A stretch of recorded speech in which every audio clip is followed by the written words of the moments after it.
you for your service to our country and for all the service that you provide us and all the different agencies. I'm also an immigrant myself, and I know I want to just let you all know that as you all know and has been stated in this committee, that coming by water to seek asylum is also a symptom of a broken immigration system. It's one of the reasons that folks come through our waterways to the United States. We know that many are risking these conditions, oftentimes on unsafe boats, because they don't have other options. There's no pathways for them once they arrive. I think we can all understand why someone, for example, would flee persecution from Cuba, for instance. And we won't solve this issue with only just more patrols. There has to be an orderly process around asylum and around immigration. We know that maritime drug smuggling is also a challenge for us to address.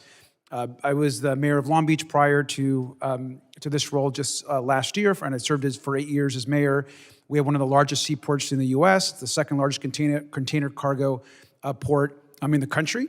And so certainly our relationship as a city, and our port was a city department, so our relationship with the Coast Guard, with Homeland Security, with CBP, with all the various agencies was critical to the success of our ports, which are a huge economic driver for the country. And so in the case of the ports of Long Beach and Los Angeles, 40% of America's goods are coming in just in and out of those ports alone. We know also that our maritime borders are not wide open. I think you all and our various agencies are doing a great job of ensuring that there's an orderly process on our maritime borders.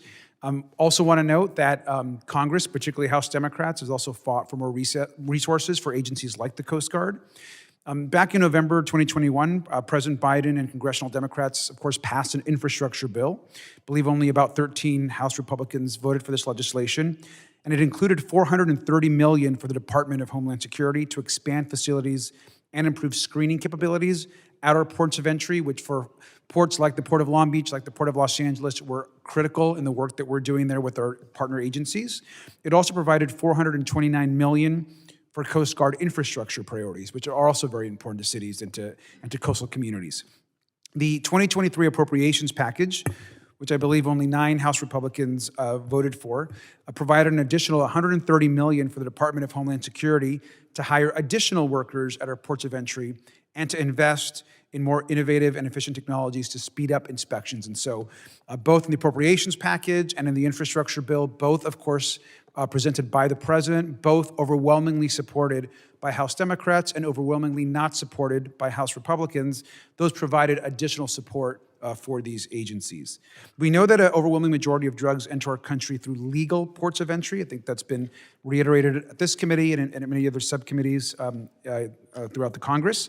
But we also know that effective screening is very important, which is why these funds are so critical. The American people earn $5 billion a year in customs revenues from the Port of Long Beach and the Port of Los Angeles. 2.6 million jobs throughout the U.S. are linked just to the trade in the ports that I currently represent and represented as mayor. As someone representing a coastal California community, I also want to acknowledge just all the work that you all do. To our Rear Admiral Bourdain and the Coast Guard, your phenomenal work with our partnership should be hailed. I also want to thank you for your trailblazing leadership as the first Hispanic American female flag officer in the Coast Guard's history. I think that is something that should be recognized, and I want to add my voice in that. And I want to know, a couple questions. I know how much the Coast Guard does to protect Southern California, to protect coastal communities, the maritime industry, and certainly the district I represent and represented as mayor. As part of that, Admiral, for people that are unfamiliar with the needs of the Coast Guard, can you explain how the infrastructure bill that's been recently passed and now being implemented directly impacts and supports the mission of the Coast Guard? Thank you, Congressman. The support is really support to Coast Guardsmen. When you report aboard to a boat station, many of which were included in the infrastructure money, you're reporting aboard to work, but you're also reporting to a schoolhouse, a gym, a church, and you're home for several days as you stand the watch, as we like to say. So that's what that money does, is improve the environment around Coast Guardsmen so they can focus on the mission. Thank you for that. And we've also talked some about just the way that traffickers are trying to stay ahead with tech innovations around smuggling. What are we doing as the Coast Guard to really take on kind of the tech innovations that are happening around smuggling? So Director Miller mentioned it earlier. The most important thing we have in our favor is our partnerships domestically with one another and internationally.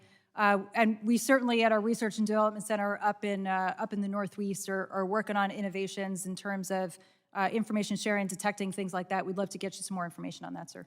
Thank you very much. And I just want to commend all of you for the great work you all do. And with that, Mr. Chairman, I yield back.